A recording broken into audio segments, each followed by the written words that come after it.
உலகெங்கும் வாழும் என் இனிய தமிழ் நெஞ்சங்களுக்கு இயற்கை ஜோதிடம் சார்பாக என் இதயங்கணிந்த வணக்கத்தை தெரிவித்துக் கொண்டு, கடகராசி பெண்களுக்கு இந்த 2025 ராகு கேது பயிற்சி எப்படி இருக்கும் என்று ஒரு சிறப்பு பார்வை பார்ப்போம். அதற்கு முன் இவர்களுடைய சிறப்பு குணங்களையும் பார்ப்போம். பொதுவாக கடகராசி என்பது காலபுருஷ தத்துவப்படி 4ஆம் இடமாகும். இந்த 4ஆம் இடம் ஸ்தானத்தில் தாய்மை குணம் கொண்டது. அது மட்டுமல்ல, இந்த 4ஆம் இடத்தில் சந்திர பகவான் ஆட்சி பெறக்கூடிய இடமாக இருக்கிறது. சந்திரன் என்றாலே மனோபாவகன், பெண்மையின் அடையாளமே இந்த சந்திரன் தான். ஆக இந்த சந்திரன் ஆதிக்கத்தில் இந்த கடகத்தில் பிறந்த பெண்கள் இயற்கையாகவே தாய்மை குணம் கொண்டவர்கள். மனதளவில் மிகவும் இவர்கள் மென்மையானவர்கள். இவர்களுக்கு பொதுவாக அதிர்ச்சியான விஷயங்கள் அலர்ஜியாக இருக்கும். எந்த ஒரு விஷயத்தையும் மென்மையாக கையாளக்கூடியவர்கள். இவர்கள் எப்பொழுதும் படபடப்பாகவும் சுறுசுறுப்பாகவும் செயல்படக்கூடியவர்கள். ஆனால் முகத்தை பார்த்தால் ஒரு அமைதியாக அம்மன் போல் காட்சியளிப்பார்கள். இவர்கள் ஏழ்மையாக வீட்டில் பிறந்தாலும் இவர்கள் வளர வளர அந்த வீட்டில் செல்வம் பெருகும். இந்த கடக பெண்கள் பிறந்த வீட்டில் மட்டுமல்ல, புகுந்த வீட்டில் காலடி எடுத்து வைத்த பிறகு 100% அந்த குடும்பம் நல்ல வளர்ச்சி பெறும். புனர்பூசத்தின் நட்சத்திரங்கள் 4 பாதத்தில் 3 பாதங்களும் மிதுன ராசியில் அடங்கியுள்ளது. இந்த 4ஆம் பாதம் மட்டும் கடகத்தில் அடங்கியுள்ளது. இந்த புனர்பூசம் 4ஆம் பாதத்தில் பிறந்த பெண்கள் நல்ல படைப்பாற்றல் கொண்டவர்கள், அறிவுத்திறன் கொண்டவர்கள், எந்த ஒரு விஷயத்தையும் ஆழ்ந்து யோசித்து செய்யக்கூடியவர்கள். அரசியல் சாசனம் இவர்களிடம் கற்றுக்கொள்ளலாம். பொதுவாகவே கடகராசியில் பிறந்த பெண்கள் 90% ஹவுஸ் ஒய்ஃபாக இருக்கத்தான் மனதார விரும்புவார்கள். இவர்கள் வேலைக்கு போவதாக இருந்தாலும் கூட வேண்டா வெறுப்பாகத்தான் வேலைக்கு செல்வார்கள். ஏனென்றால் இவர்களுக்கு குடும்ப பொறுப்பு அதிகம். இயற்கையாகவே ஒரு ஆண் வேலைக்கு போக வேண்டும், ஒரு பெண் வீட்டை காப்பாற்ற வேண்டும். அதுதான் இயற்கை நியதியாகும். ஆனால் இன்றைய சூழ்நிலையில் அப்படி அல்ல. ஆணும் பெண்ணும் இருவரும் வேலைக்கு செல்லக்கூடிய நிலைகள் ஏற்படுகிறது. அதற்காக இந்த கடகராசி பெண்கள் வேலைக்கு சளைத்தவர்களா என்றால் அதுவும் கிடையாது. வேலைக்கு சளைத்தவர்கள் அல்ல. அந்த வேலை செய்யும் நேரத்தை கூட வேஸ்ட் பண்ணாமல் தன்னுடைய குடும்பத்தை அக்கறையாக பார்த்து கொள்ள வேண்டும் என்ற ஒரு கேரிங்கோடு தான் செயல்படுவார்கள்.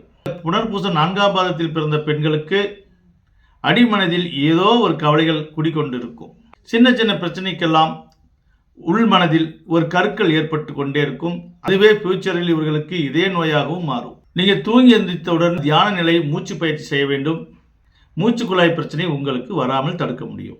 பூச நட்சத்திரத்தில் பிறந்த பெண்கள், இந்த பூச நட்சத்திரம் முழுக்க முழுக்க சனி பகவானின் ஆதிக்கம் கொண்டது. சனி என்றாலே கடமை, கண்ணியம், கட்டுப்பாட்டுக்கு சொந்தக்காரராக விளங்கக்கூடியவர் சனி பகவான். நேர்மைக்கு சொந்தக்காரர்கள் இந்த சனி பகவான். பெரியோர்களை மதிக்க தெரிந்த பெண்மணியாக விளங்கக்கூடியவர்கள் இந்த பூச நட்சத்திரத்தில் பிறந்த பெண்கள்.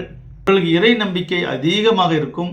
இதில் பிறந்த பெண்கள் 90% வாழ்வில் எத்தனை முறை விழுந்தாலும் தன் விதிதான் சதி செய்து விட்டது என்று தேர்த்தி கொண்டு யாருக்கும் எந்த இடையூறு இல்லாமலும் ஒதுங்கி வாழ்வார்கள். ஆனால் 10% பெண்கள் அப்படியல்ல. இதுக்கு விதிவிலக்காக செயல்படுவார்கள். எந்த ஒரு விஷயத்தையும் எளிதாக புரிந்து கொள்வார்கள். ஆனால் எதை செய்தாலும் ஒரு முறைக்கு பல முறை யோசித்துத்தான் செய்வார்கள். இவர்கள் கொஞ்சம் அவசரக்காரர்கள் தான். இவர்கள் பேச்சில் வேணால் அவசரங்கள் இருக்கலாம், ஆனால் செயலில் நிதானம் கண்டிப்பாக இருக்கும். ஆக மொத்தம் இந்த பூச நட்சத்திரத்தில் பிறந்த பெண்கள் மனசாட்சிக்கு கட்டுப்பட்டு உண்மையாகவும் நேர்மையாகவும் நடந்து கொள்வார்கள். இந்த ஆயில்ய நட்சத்திரத்தில் பிறந்த பெண்கள் டெக்னீசியம், டெக்னாலஜியும் தெரிந்தவர்கள். இவர்கள் சிறு வயதில் ஏனோ தானோ என்று இருந்தாலும் இவர்கள் வயது வளர வளர அறிவுபூர்வமாகவும் ஆக்க சக்தியும் கொண்டவர்களாக விளங்குவார்கள். பொதுவாக ஒரு பழமொழி இருக்கிறது, ஆயில்யம் நட்சத்திரத்தில் பிறந்தவர்கள் மாமியாருக்கு ஆகாது என்று. தேவையற்ற ஒரு பழமொழியை இன்னும் காலமாக அதை நம்பிக்கொண்டிருக்கிறார்கள். மாமியாருக்கு ஆகாது என்றால் அது எப்படி ஆகாது என்றால், இந்த ஆயில்ய நட்சத்திரத்தில் பிறந்த பெண்கள் துரிதமாக செயல்படக்கூடியவர்கள். எந்த ஒரு விஷயத்தையும் முற்போக்கு சிந்தனையோடு செயல்படக்கூடியவர்கள். இவர்களுக்கு சிறு வயதிலேயே மெச்சூரிட்டி வந்துவிடும். மாமியார் போஸ்ட் என்பது குறைந்தது தன்னுடைய மகனுக்கு திருமணம் ஆன பிறகு அந்த பெண்களுக்கு ஒரு குறைந்தது 35 வயதுக்கு மேல் அல்லது 40 வயதாக ஆகிவிடும். அந்த மெச்சூரிட்டி இந்த மருமகளாக வரக்கூடிய சிறு வயதிலேயே, அதாவது 20 வயதிலேயே அந்த மெச்சூரிட்டி வந்துவிடும். ஆக அவர்கள் யோசிப்பதற்கு முன் இவர்கள் யோசித்து செயல்படுவதால் ஒரே உரையில் 2 கத்திகள் இருப்பது வாய்ப்பு கம்மி என்பது போல 2 அறிவாளிகள் ஒரே இடத்தில் இருந்தால் அவர்களுக்குள் ஏட்டா போட்டியாகிவிடும். அதனால் என்னவோ ஆயில்ய நட்சத்திரத்தில் பிறந்த பெண்களுக்கும் மாமியாருக்கும் ஆகாது என்று சொல்லியிருப்பார்களே தவிர மற்றபடி தோஷத்தால் எந்த ஒரு பாதிப்பும் ஏற்படாது. இந்த ஆயில்ய நட்சத்திரத்தில் பிறந்த பெண்கள் தன் மாமியாரிடம் தன்னுடைய திறமையை காட்டும் பொழுது எங்கே அவர்கள் கோபித்துக் கொள்வார்களோ என்ற ஒரு அச்சம் இருக்கும். இருந்தாலும் இவர்களுடைய அதீத திறமையை இவர்கள் செயல்படுத்தும் பொழுது அவர்களுக்கு கொஞ்சம் டிஸ்டர்ப் ஏற்படும். இவ்வளவுதான் விஷயம். அதனால் ஆயில்ய நட்சத்திரத்தில் பிறந்த பெண்கள் மாமியாருக்கு ஆகாது என்ற பழமொழியை இந்த பதிவுக்கு பிறகாவது இதனுடைய உண்மைத்தன்மையை நீங்கள் தெரிந்து கொள்ள வேண்டும். சமையல் கலையில் மிகவும் கெட்டிக்காரர்கள் இந்த ஆயில்ய நட்சத்திரத்தில் பிறந்த பெண்கள். மாமியார் தன்னை விட திறமையாக இவர்கள் சமைத்து விடுவார்கள் என்று அவர்களுக்கு ஒரு சிறிய ஈகோ இருக்கலாம். அதனாலேயே இவர்கள் எதை சமைத்தாலும் அதில் ஒரு சிறிய குற்றம் குறைகளை அந்த மாமியார் கண்டுபிடிப்பார். ஆயில்ய நட்சத்திரத்தில் பிறந்த பெண்களுக்கு இந்த நிகழ்வுகள் நடந்ததா இல்லையா என்று நீங்கள் தான் கமெண்ட்ல சொல்லணும். ஆனால் இவர்கள் வீட்டுக்குள் தான் சண்டை போட்டுக் கொள்வார்களே தவிர வெளியில் காட்டிக்கொள்ள மாட்டார்கள். ஆக மொத்தம் கடகராசியில் பிறந்த பெண்கள் தாய்மை குணம் கொண்டவர்கள். ஹவுஸ் ஒய்ஃபாகத்தான் இருக்க விரும்புவார்கள். தாய்மை என்றால் என்னவென்று இவர்களை பார்த்து தெரிந்து கொள்ளலாம். அப்படிப்பட்ட கடகராசியில் பிறந்தவர்களுக்கு இந்த ராகு கேது பயிற்சி உங்களுடைய 9ஆம் இடத்திலிருந்து 8ஆம் இடத்துக்கு செல்ல இருக்கிறார் ராகு பகவான். உங்களுடைய 3ஆம் இடத்திலிருந்து 2ஆம் இடத்துக்கு வர இருக்கிறார் கேது பகவான்.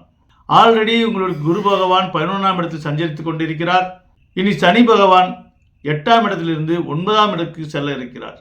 திரிகோணஸ்தானமான 9ஆம் இடத்துக்கு சனி பகவான் செல்லும் பொழுது எதிரிகள் தொல்லைகள் விலகும், நஷ்டங்களும் கஷ்டங்களும் விலகும். பெரிய லாபம் கிடைக்கவில்லை என்றாலும் ஓரளவுக்கு நிம்மதியான சூழ்நிலைகள் நிகழும். ராகு பகவான் 9ஆம் இடத்திலிருந்து 8ஆம் இடத்துக்கு வரும்பொழுது வண்டி வாகனத்தில் மிக கவனமாக நீங்கள் செல்ல வேண்டும். எக்ஸ்போர்ட் தொழில் செய்பவர்களுக்கு மிக பாதிப்பு ஏற்படும். உங்களுடைய குடும்பஸ்தானமான 2ஆம் இடத்தில் கேது பகவான் சஞ்சரிக்கும் காலத்தில் குடும்பத்தில் மிக கவனமாக நீங்கள் செயல்பட வேண்டும். நீங்கள் எதை பேசினாலும் மிக கவனமாக பேச வேண்டும். அதனால் குடும்பத்தில் நீங்கள் பல பிரச்சனைகள் சந்திக்க நேரிடும். வருமானத்தில் எந்த பிரச்சனையும் இருக்காது, ஆனால் குடும்பத்தில் பல தலைவலிகள் ஏற்படும். அதே சமயம் ஆன்மீக சார்ந்த விஷயங்கள் எல்லாம் உங்களுக்கு கை கொடுக்கும். இதே கடகராசியில் இருப்பவர்கள் ஜோதிடத்துறையிலேயோ அல்லது நீதித்துறையிலேயோ சொல்லால் சம்பாதிக்கக்கூடிய அனைத்து தொழிலிலும் ஆசிரியர், வக்கீல், ஆங்கர், மீடியா போன்ற சொல்லால் சம்பாதிக்கக்கூடிய அனைத்து தொழிலிலும் சிறந்து விளங்குவீர்கள். மெச்சூரிட்டியான பேச்சு உங்கள் வாழ்வை மேம்படுத்தும். இந்த நேரத்தில் மற்றவர்கள் உங்களை தூண்டிவிட்டு உங்கள் பேச்சை திசை திருப்ப பார்ப்பார்கள். இந்த பதிவை நீங்கள் பார்த்த பிறகாவது நீங்கள் உஷாராக செயல்பட்டு விஜய் படத்தில் சொல்வது போல கடுப்பேதனுடைய உம்மனும் கடுப்பேதனுடைய கம்முனும் இருந்தால் உங்கள் வாழ்க்கை நல்லா இருக்கும் என்று சொல்வது போல நீங்களும் அப்படி செயல்பட வேண்டும். ஆனால் வருமானத்துக்கோ வேற எந்த ஒரு பிரச்சனைக்கும் தடைகளும் தாமதம் ஏற்படாது. நிச்சயம் நல்ல வசதி வாய்ப்புகள் ஏற்படும். ஆனால் உங்கள் நாக்க வைத்தே உங்களுக்கு பல கஷ்டங்களை கொடுக்க பலரும் காத்திருப்பார்கள்.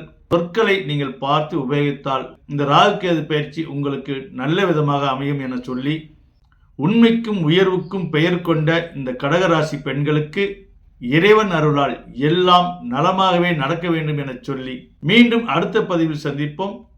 உங்கள் அனைவருக்கும் என் நெஞ்சார்ந்த வணக்கத்தை தெரிவித்துக் கொள்கிறேன்.